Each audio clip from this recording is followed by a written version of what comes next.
Hello guys, मेरा नाम है रवि और स्टडी ग्लो में आपका बहुत बहुत स्वागत है। दोस्तों, आपने क्वांटम कंप्यूटर बहुत सुना होगा, बहुत इसके बारे में सुना होगा।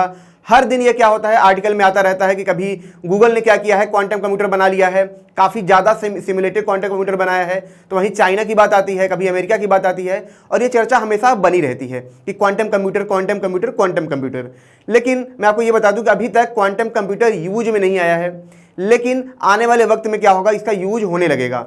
तो आखिर होता क्या है क्वांटम कंप्यूटर, इसके बारे में समझेंगे और हम ये भी जानेंगे कि आखिर रियल में, बेसिक में ये कैसे काम करता है।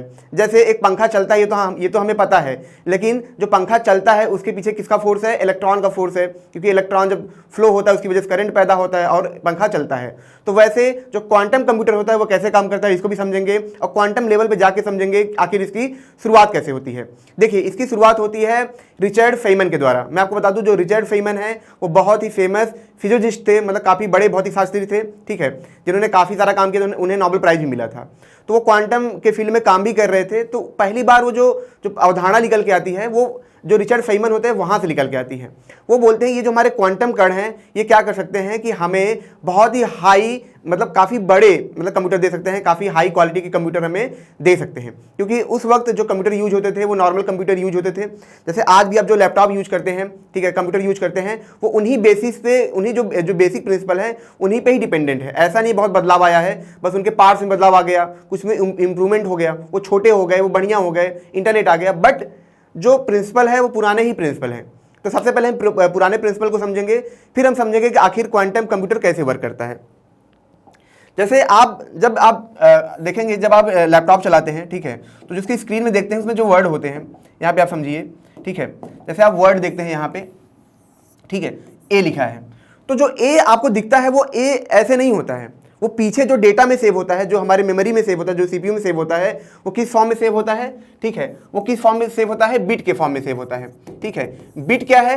बिट मतलब 0 और 1। 0 और 1 का मतलब क्या है? आप एक सिंपल सी बात समझिए, मान लीजिए क्या है, ठीक है, ये एक सर्किट है, यहाँ पे क्या सर्किट है, यहाँ पे क्या लगा हुआ? लाइट लगा हुआ है, ठीक है। हमने 1 सेकंड में यहाँ करंट भेजा तो लाइट ने क्या किया? लाइट जला, तो हमने इसको क्या मान लिया? 1 मान लिया, ठीक है। फिर क्या होता है, हमने लाइट को रोक दिया, फिर लाइट नहीं गई, बुझ गया, तो जो बुझ रहा हुआ क्या हुआ? 0 हो गया। फिर हमने लाइट भेजा, फिर क्या हुआ? यहाँ पे 1 हो गया, ठीक है। तो ऐसे करके ये क्या होते हैं? बिट बन जाते हैं। तो ए को लिखने के लिए क्या होता है? बिट सिस्टम होता है। जैसे मान लीजिए 0 1 0 0 0 1 करके होता है। वैसे बी को लिखने के लिए क्या होता है? 0 1 1 0 0 0 0 1। वैसे सी को लिखने के लिए क्या होता है? 0 1 0 0 0 0 0 1 0 ऐसे करके होता है। तो जो सारा डेटा होता है हमारे पीछे, किस फॉर्म में होता है? किस फॉर्म में होता है? बिट के फॉर्म में होता है। जैसा कि मैंने आपको यहाँ पे समझाया कि 0 और 1 के फॉर्म में होता है, वो सारा बिट के। और बिट क्या होता है? जैसे सिग्नल जा रहा है, सिग्नल का जाना और न जाना, यही क्या होता है? बिट होता है। अब जैसे मान लीजिए आपको दो डेटा सेव करना है। मान लीजिए क्या करना है, मान लीजिए आपको ए और बी सेव करना है। तो इसके लिए क्या होगा? आपको बहुत ज्यादा क्या होगा? डेटा करना पड़ेगा। जैसे एक बार सिग्नल जाएगा, आपको 1 मिला, फिर नहीं जाएगा, फिर नहीं 0 मिला, फिर जाएगा, फिर आपको 1 मिला, फिर नहीं जाएगा, आपको 0 मिला। ऐसे से करके आपको बहुत बार काम करना होगा, तब जाके आप क्या होंगे? ये डेटा लिख पाएंगे। मतलब आपको 16-17 डेटा आपको रखना होगा, या मतलब हम ये कहें कि 16-17 बार जो सिग्नल हैं वो जाएंगे रुकेंगे, तब जाके आपको ये डेटा मिल पाएगा। और इसी से क्या होता है, हमारा जो क्लासिकल कंप्यूटर होता है वर्क करता है। और इसी की वजह से क्या होता है, जो हम स्क्रीन पे जो हम देखते हैं ABCD ये सब जो आता है, जब हम कैलकुलेट करते हैं, वो सारा कुछ यहाँ से निकल के आता है। मतलब हम क्या करते हैं, अगर हमको ए लिखना है तो हम क्या करेंगे? जब एक क्लिक करेंगे तो एक क्लिक करने का मतलब ही यही है कि क्या होगा कि 8 बार क्या होगा? 4 बार 0 जाएगा, 4 बार मतलब 4 बार करंट जाएगा, 4 बार नहीं जाएगा। इससे क्या होता है कि पैटर्न क्रिएट होता है, और वही पैटर्न क्या होता है? बिट में बदल जाता है, और वही बिट क्या होता है? यहाँ पे हमको ए के फॉर्म में शो होता है। जब बी दबाएंगे तो बी के फॉर्म से क्या होगा? सिग्नल जाएंगे यहाँ पे बार बार, वैसा डेटा पीछे बनेगा, वैसा बिट यहाँ पे शो होगा। ये तो हमने समझ लिया कि क्लासिकल कंप्यूटर कैसे वर्क करता है। सिग्नल के फॉर्म में जो बिट बनता है वही बिट हमें दिखता है। लेकिन अब क्वांटम कंप्यूटर की जरूरत क्या पड़ी? क्यों पड़ी? आखिर क्यों हमें क्वांटम कंप्यूटर की जरूरत पड़ी? देखिए, इसमें यह था कि मान लीजिए कि आपको 1 से 2 वर्ड लिखना है, आपको 16 बिट की जरूरत है। मान लीजिए कि आपको क्या हो, 100 वर्ड लिखना है, तो वहां पे क्या होगा? आपको हजारों वर्ड की जरूरत पड़ेगी। मान लीजिए आपको 1000 वर्ड लिखने हैं, तो वहां पे आपको अरबों वर्ड की जरूरत पड़ेगी। मान लीजिए आपको अरबों सोल्यूशन करने हैं, तो वहां पे आपको बहुत ज्यादा जरूरत पड़ेगी। तो ये इतना कैपेबल नहीं होता है, ठीक है, ये इतने सारी चीजों को नहीं कर सकता है। जैसे आपने इसको बोला कि 1 + 1 को सॉल्व करो, तो ये क्या कर देगा? आपको 2 देगा। लेकिन अगर आप इसको ये बोलेंगे कि 1 + 1 को आप कितने तरीके से सॉल्व कर सकते हो, तो इसकी प्रोबेबिलिटी बहुत है। कैसे बहुत है? जैसे 1 + 1 = 2 होता है, ठीक है। अभी इसको ये क्या करेगा, ऐसे लिख सकता है, ठीक है, -1 + 1 1 + 1 ठीक है, फिर क्या होगा 0 + 1 + 1, ठीक है। अब ऐसे से करके ये हजारों प्रोबेबिलिटी बन सकती है, हजारों प्रोबेबिलिटी बन सकती है, लेकिन ये नहीं कर सकता है। यही इसमें समस्या है। इसको हम ऐसे समझते हैं, इसको एग्जाम्पल से हम ऐसे समझते हैं कि मान लीजिए क्या है कि मान लीजिए कि यहां से एक नक्शा बना हुआ है, ठीक है। नक्शा, इसमें कई सारे रास्ते हैं, ठीक है। अब यहां से निकलना है इसको, कई सारे रास्ते हैं यहां तक जाने के, ठीक है। कुछ रास्ते यहां तक जाएंगे, कुछ रास्ते यहां तक नहीं जाएंगे, ऐसे से हैं। अब क्या होता है, मान लीजिए कि एक आदमी आपने भेजा यहां से, ठीक है, क्लासिकल वाले को। तो मान लीजिए अगर इसने ये रास्ता पकड़ा, तो ये रास्ता पकड़ पहले यहां जाएगा, देखेगा अरे यार ये तो वहां मंजिल तक नहीं पहुंच पाएंगे। जैसे हम लोग होते हैं, इधर भटक गए तो पता चला यहां तक गए, फिर वापस आना पड़ा, अरे यार रास्ता गलत पहुंच गए थे।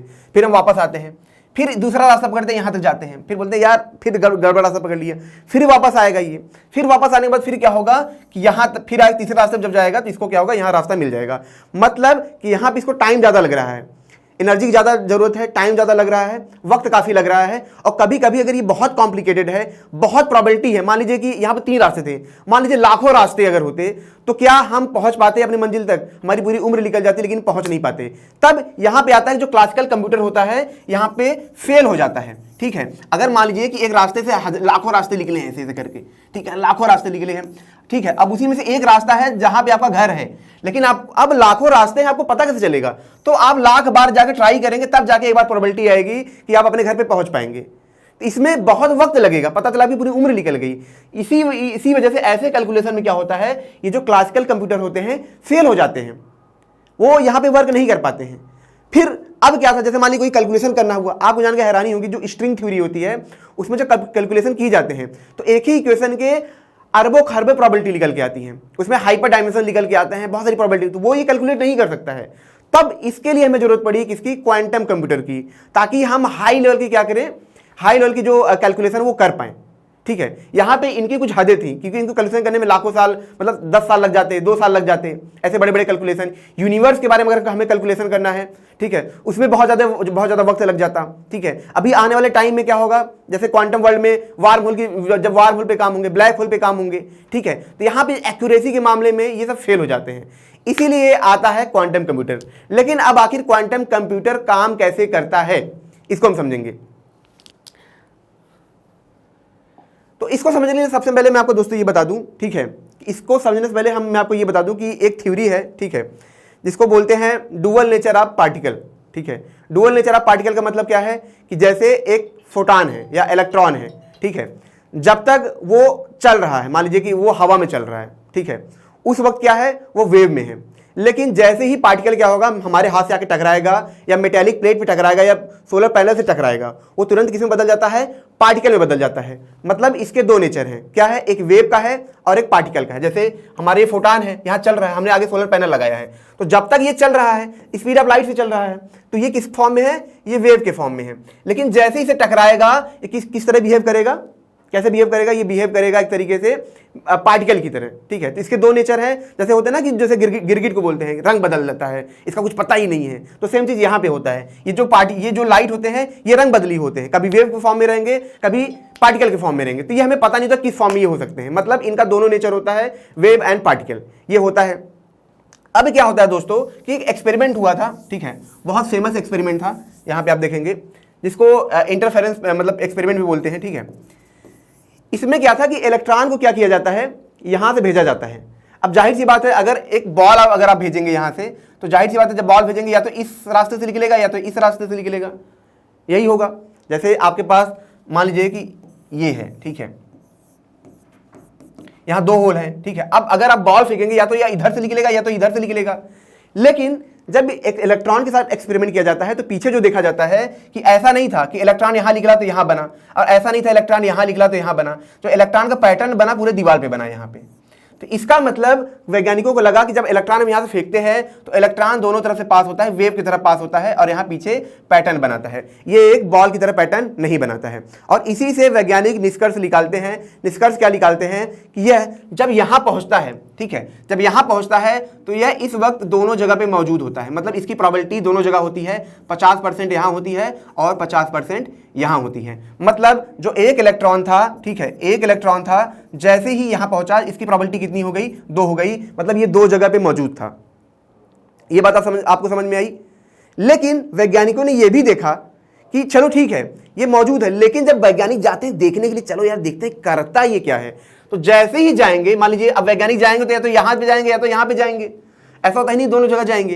तो जब वैज्ञानिक यहां पे जाके अपना आंख लगाते हैं, इसको देखते हैं, तो ये क्या होता है, ये डर जाता है कि धत्तेरी, ये तो देख लिया हमको। जैसे आप डांस करते हैं घर में, ठीक है, शीशे के सामने बहुत से लोग करते होंगे, अच्छा मम्मी आके कोने से देखती तुरंत रुक जाते हैं, हाँ मम्मी देख लिया। तो सेम चीज यहां पे होता है, जैसे ही इस इलेक्ट्रॉन को कोई देखता है, ऑब्जर्व करना चाहता है, ठीक है, तुरंत एक गायब हो जाएगा, एक गायब हो जाएगा। और इस वक्त ये क्या करेंगे, पार्टिकल की तरह बिहेव करेंगे। मतलब 2 थे, ठीक है, मतलब 2 फॉर्म में थे, मतलब मजे कर रहे थे, लेकिन जैसे कोई देखता है ये गायब हो जाता है, दूसरा ऐसे चुपचाप से खड़ा हो जाता है, ठीक है। तो ये चीज होती है। तो यहीं से जो क्वांटम वर्ल्ड का रास्ता खुलता है, यहीं से ही क्वांटम दुनिया का रास्ता खुलता है। कैसे खुलता है देखिए, अब मैं आपको समझाऊंगा यहां पे, ठीक है, कैसे खुलता है। एक, अब देखिए यहां पे, जैसे मान लीजिए कि मैंने क्या किया, ये इंटरफेरेंस बनाया ऐसे, ठीक है, यहां पे ऐसे बनाया, मान लीजिए थोड़ा इसको बड़ा बनाते हैं, ठीक है, तब आपको समझ में आएगा, ठीक, यहां पे बनाया। अब होता क्या है दोस्तों, जैसे इलेक्ट्रॉन जाएंगे, इलेक्ट्रॉन यहां भी मौजूद रहेगा, इलेक्ट्रॉन यहां भी मौजूद रहेगा, बिल्कुल सही। अब क्या होगा, ठीक है, अब हमने क्या किया, यहां पे एक और बना दिया, क्या बना दिया, एक और इंटरफेरेंस हमने बना दिया, ठीक है, यहां पे। अब इलेक्ट्रॉन जाएगा, ठीक है, यहां पे जाएगा, तो अब यहां पे जा रहा है, तो यहां पे 4 होल है, तो 4 प्रोबेबिलिटी बनेगी, ठीक है, क्योंकि यहां पे 50% मौजूद था, यहां पे 4 बनेगा, तो यहां पे कितना हो जाएगा, यहां पे कितना हो जाएगा, यहां पे 4 इलेक्ट्रॉन हो जाएंगे। ये किसमें बदल जाएंगे, 4 में बदल जाएंगे। यहां पे भी ऐसे है, ठीक है, यहां पे भी ऐसे, तो यहां पे कितने बदल जाएंगे, चारों जगह पे ये मौजूद होंगे। अब जो 2 इलेक्ट्रॉन थे किसमें बदल गए, 8 में बदल गए, ठीक है, और 8 में से बदल जाएगा, ऐसे से करके करके ये बढ़ते जाएंगे, बढ़ते जाएंगे, बढ़ते जाएंगे। ये कितने जगह पे हो गए, 16-17 जगह पे हो गए, ठीक है। मान लीजिए यहाँ पे हो गए, यहाँ पे हुआ, यहाँ पे हुआ, यहाँ पे हुआ, यहाँ पे हुआ, यहाँ पे हुआ, यहाँ पे हुआ, यहाँ पे हुआ। लेकिन जैसे ही हम क्या करेंगे, यहाँ पे हम, अब हमको मान लीजिए इतनी जगह पे है, एक बंदा आता है तो 10 जगह तो रह नहीं सकता है, वो क्या सोचेगा कि मुझे यार ये वाला इलेक्ट्रॉन देखना है, इसी इलेक्ट्रॉन को मुझे देखना है। तो जैसे ही यहाँ पे आंख लगाएगा, ये सारे क्या होंगे, खत्म हो जाएंगे और यही बचेगा। बात समझिए, जैसे यहां पे क्या था, जैसे यहां पे आग लगता है तो ये खत्म हो जाता है और एक बचता है, जिसको आप देखेंगे वो बच जाएगा, बाकी सारे एक प्रोबेबिलिटी खत्म हो जा रहे हैं। तो सेम चीज यहां पे हो रही है, जैसे ही इलेक्ट्रॉन इतने मात्रा में बढ़े हैं, अब मुझे चाहिए, मुझे इस वाले को देखना है, मुझे इस वाले रास्ते पे जो इलेक्ट्रॉन है मुझे इसी को ही देखना है। तो आप क्या करेंगे, यहाँ पे एक ऑब्जर्वर लगा देंगे, ठीक है, या आप यहाँ पे कोई इलेक्ट्रॉन भेज देंगे या यहाँ पे कोई पल्स भेज देंगे। जैसे ही इसके पास भेजेंगे ये सारा खत्म हो जाएगा और सिर्फ यही बचेगा। और यही इसकी खास बात है, यही इसकी खास बात क्यों है, क्योंकि यह एक बार में मल्टीपल सॉल्यूशन दे रहा है। जो क्लासिकल कंप्यूटर है उसको क्या करना पड़ेगा, बार बार बीट देना पड़ेगा, वो सॉल्यूशन गलत हुआ, फिर दूसरा ट्राई करेगा, फिर तीसरा ट्राई करेगा, फिर चौथा ट्राई करेगा, फिर 5वां ट्राई करेगा, फिर 6वां ट्राई करेगा, उसके बाद वो आपको सॉल्यूशन देगा। जैसे अपने चैट जीपीटी में देखते हैं, वो बार बार ट्राई करके आता है, फिर धीरे धीरे सॉल्यूशन देता है। लेकिन यहां पे ऐसा नहीं है, बड़े से बड़ा सॉल्यूशन आपको तुरंत मिल जाएगा, क्योंकि ये एक बार में बहुत सारी चीजों को सॉल्व कर रहा है। जैसे आपने अपने बॉडी को हमने क्या किया, बहुत 10 रूप में बना लिया, अब 10 को 10 काम कर रहे हैं, जहां पे चीजें सही होंगी, ठीक है, जैसे उसने बोला हाँ ये वाला सही हो गया है, बाकी ना बोलेंगे हटाओ, ठीक है वो वाला सही है, चलो वहां पे चलते हैं। तो सेम चीज यहां पे होता है, ये एक बार में कई चीजों को सॉल्व कर रहा है। जब कई चीजें सॉल्व कर रहा है, अब हमें मान लीजिए सोल्यूशन चाहिए कि ये वाला सोल्यूशन हमको चाहिए, आपने इसको देखा, बाकी सारे गायब, आपको ये वाला सोल्यूशन यहां बाहर मिल गया। इसी तरीके से ये क्वांटम कंप्यूटर वर्क करते हैं, ठीक है। तो यहां पे आपने देखा कि जहां पे क्लासिकल क्या करता है, एक चीज को सॉल्व करने में इतना वक्त लगाता है, वहीं पे ये बहुत कम टाइम में कर पाते हैं। इसको हम ऐसे समझे कि एक जो इलेक्ट्रॉन होता है क्वांटम वर्ल्ड में, ठीक है, एक इलेक्ट्रॉन जो होता है क्वांटम वर्ल्ड में क्या करता है, उसके अंदर दो प्रोबेबिलिटी होती है, ठीक है। जैसे एक सिक्का है, ठीक है, अगर इसे आप उछालेंगे जिसमें क्या है, हेड और टेल, ठीक है, 2 प्रोबेबिलिटी है। 2 सिक्कों का उछालेंगे कितनी प्रोबेबिलिटी बनेगी, 4 बनेगी, ठीक है। 3 को उछालेंगे कितनी बनेगी, 8 बनेगी। मतलब कि जितने ज्यादा इलेक्ट्रॉन जुड़ते जाएंगे, जितने ज्यादा इलेक्ट्रॉन उसमें जुड़ते जाएंगे, उसकी प्रोबेबिलिटी n टाइम्स बढ़ती जाएगी। ठीक है, n पावर मतलब 2 पावर n टाइम्स बढ़ती जाएगी। ठीक है, अब मान लीजिए कि आपने क्या किया, 8 इलेक्ट्रॉन को साथ में लेके आपने गेम खेलना शुरू किया सॉल्यूशन के लिए, तो वो कितना क्रिएट करेंगे प्रोबेबिलिटी, 2 की पावर 8 प्रोबेबिलिटी क्रिएट करेंगे, मतलब कि 2 की पावर 8 टाइम्स वो सॉल्यूशन देंगे आपको। ठीक है, अब मान लीजिए आपको इतने सारे सॉल्यूशन मिल गए, जो सॉल्यूशन आपको चाहिए उसी सॉल्यूशन के पास आप क्या भेजेंगे, पल्स भेजेंगे, सारे सॉल्यूशन खत्म हो जाएंगे और आपको वो जो आपको सॉल्यूशन चाहिए तो वो सॉल्यूशन आपको मिल जाएगा। और इसी तरीके से क्वांटम वर्ल्ड काम करता है। आप यहां पे देखेंगे क्वांटम कंप्यूटर में, देखेंगे आप यहां पे। ठीक है दोस्तों, तो ये आप देखेंगे जैसे ये तो पूरा अंदर का मैकेनिज्म है, ये बाहर से पूरा सीज होता है, बाहर से पूरा बंद होता है। ठीक है, इतना बंद होता है कि यहाँ पे जो टेम्परेचर होता है लगभग 0 डिग्री सेल्सियस के आसपास होता है। ठीक है, एकदम एब्सोल्यूट टेम्परेचर होता है, जो कि सबसे मिनिमम टेम्परेचर होता है। इसी वजह से जो इसके अंदर के इलेक्ट्रॉन होते हैं, जहाँ पे इलेक्ट्रॉन पैदा किया जाता है, वो लोग अपना सारा गेम खेलते रहते हैं, सारा गेम खेलते रहते हैं, क्योंकि उनको लगता है कि उनको कोई नहीं देख रहा है। और जब ये आप देख रहे हैं, ये यहाँ पे ये वायर्स हैं, यहाँ से इलेक्ट्रॉन फ्लो होते हैं। ठीक है, हर जगह फ्लो होते हैं और नंबर ऑफ पॉसिबिलिटी में काम करते हैं। और जब नंबर ऑफ पॉसिबिलिटी में काम करेंगे और जो हमको सोल्यूशन चाहिए वो सोल्यूशन क्या करेंगे, हम वहाँ पे इंपल्स भेजेंगे, तो बाकी सारे जो बाकी सारे इलेक्ट्रॉन है वो खत्म हो जाएंगे और एक इलेक्ट्रॉन बचेगा और वही हमारा सोल्यूशन होगा। तो इसी तरीके से ये वर्क करते हैं और इसीलिए इसका यूज है। यूज क्यों है, आप देखेंगे जब हम यूनिवर्स की कैलकुलेशन करते हैं। ठीक है, जैसे मान लीजिए हम यूनिवर्स की कैलकुलेशन कर रहे हैं, अब हमको यूनिवर्स में क्या देखना है कि हमको यूनिवर्स में कैसे मतलब जैसे यूनिवर्स में क्या है कि हमको पानी वाले ग्रह खोजने हैं। ठीक है, पानी वाले हमको क्या ग्रह खोजने हैं। अब मान लीजिए कि यूनिवर्स इतना बड़ा है, इतना बड़ा उसको हम कैलकुलेट नहीं कर सकते हैं। ठीक है, हमने फार्मूला बनाया, अब उसको हमको कैलकुलेट करना, अब ये नंबर से बहुत ज़्यादा हाई है। ठीक है, तो उनको नॉर्मल कंप्यूटर नहीं कर पाएगा, करने में बहुत ज़्यादा टाइम लग जाएगा। मान लीजिए कि 1 साल लग गया, 2 साल लग गया, उसमें बहुत वक्त लगेगा। ठीक है, लेकिन वहीं पर क्वांटम कंप्यूटर क्या करेगा कि एक ही बार में इसका सोल्यूशन दे पाएगा। तो यही इसकी सबसे बड़ी वजह है। लेकिन इसमें प्रॉब्लम क्या है, देखिए इसमें प्रॉब्लम यह है, जैसा कि मैंने बताया कि इलेक्ट्रॉन क्या होते हैं, जैसे आप उनको देखेंगे वो तुरंत क्या होते हैं, खत्म हो जाते हैं, तुरंत खत्म होकर क्या करते हैं, काम करना बंद कर देते हैं। तो यहाँ पे क्या है कि जब क्वांटम कंप्यूटर में, जैसे क्वांटम कंप्यूटर है, यहाँ पे आपने इलेक्ट्रॉन को पैदा किया, अभी सारा इलेक्ट्रॉन क्या कर रहे हैं, अब आपस में क्या कर रहे हैं, इंटेंगल्ड होकर लगातार ये गेम खेल रहे हैं।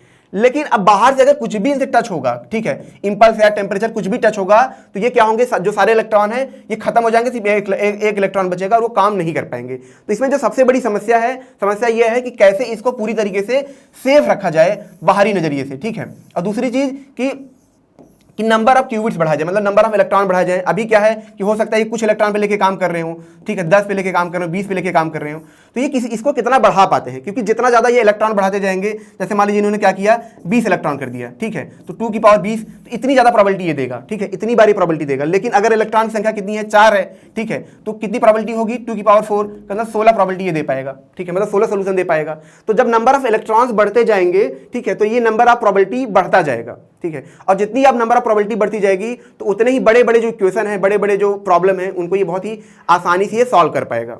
और इसका यूज कहां पे होगा, इसका यूज ही होगा आने वाले वक्त में जो स्ट्रिंग थ्योरी है, जो यूनिवर्स की बड़ी बड़ी इक्वेशन है, जो कॉम्प्लिकेटेड जो सोल्यूशन है, उनको सॉल्व करने में ये हेल्प करेगा, क्योंकि वो सारी चीजें हम नहीं कर सकते हैं। जैसे मैथ में क्या होता है, जब आगे पढ़ेंगे उसमें बहुत सारे सोल्यूशन ऐसे जो मल्टीपल सोल्यूशन देते हैं। ठीक है, तो उनको सॉल्व करने में ये हेल्प करेगा। क्योंकि स्ट्रिंग थ्योरी की अगर बात करें, हम सुपर स्ट्रिंग थ्योरी की बात करें, तो उसमें भी क्या होता है, जब ये सोल्यूशन करते हैं तो उसमें मतलब मल्टीपल डायमेंशंस की बात आती है, मतलब बिलियंस में डायमेंशंस की बात आती है, तो वहां पे ये उनकी हेल्प करेगा और वहां पे उनको काफी ज्यादा ये मदद करेगा। आम घर में हो सकता है हम इतना यूज ना कर पाएं। ठीक है, ये ऐसा नहीं है कि जो हमारे नॉर्मल कंप्यूटर है उनके ये रिप्लेस कर देगा, ऐसा नहीं है, लेकिन हाँ इनकी ये हेल्प करेगा। हो सकता है कि इनसे जुड़ के हम काम कर पाएं, लेकिन ऐसा नहीं है कि ये हमारे घर में आ पाएगा। और सबसे बड़ी चीज़ कि अभी इसे आने में वक्त है, इस पर लगातार खोजें हो रही हैं, लेकिन अभी तक ये एप्लीकेबल नहीं है। अब देखते हैं कि आने वाले वक्त में कब ये एप्लीकेबल हो पाता है, और जिस दिन ये एप्लीकेबल होगा, मैं निश्चित ही कह रहा हूं कि जो साइंस की खोजें हैं वो बहुत ज़्यादा बाहर निकल के आएंगी, क्योंकि कहीं ना कहीं जो हायर कॉम्प्लिकेटेड इक्वेशन है वो सॉल्व अभी तक नहीं हो पा रहे हैं। तो ये उनमें बहुत ज़्यादा मदद करेगा। जैसे रामानुजन के इक्वेशन हुए, रामानुजन के क्वेश्चन हुए, तो उनको सॉल्व करने में हो सकता है ये काफ़ी ज़्यादा मदद करे। तो दोस्तों ये छोटा सा लेक्चर था क्वांटम कंप्यूटर के बारे में, जिसमें हमने जाना कि कैसे यह क्वांटम स्टेट पे जाके ये काम करता है और कैसे प्रोबेबिलिटी में वर्क करता है। और जब हम उसको देखते हैं एक इलेक्ट्रॉन को जो कई फॉर्म में होता है, फिर वो एक में बदल जाता है। ये ऐसा ही था जैसे भगवान अपने आप को कई रूप में बदल लें, लेकिन जब हर इंसान सारे रूपों को देखने जाए तो सारे रूप गायब हो जाए और एक रूप में ही बने। तो सेम कैपेबिलिटी यहाँ पे होती है कि एक इलेक्ट्रॉन जो होता है उसको हम कई जगह पर उसको क्या कर सकते हैं, बना सकते हैं और अपने हिसाब से हम उससे सोल्यूशन ले सकते हैं। अगर ये लेक्चर आपको अच्छा लगा हो, जैसे लाइक करें, कमेंट करें, शेयर जरूर करें। मिलते हैं नेक्स्ट लेक्चर में। Thank you so much.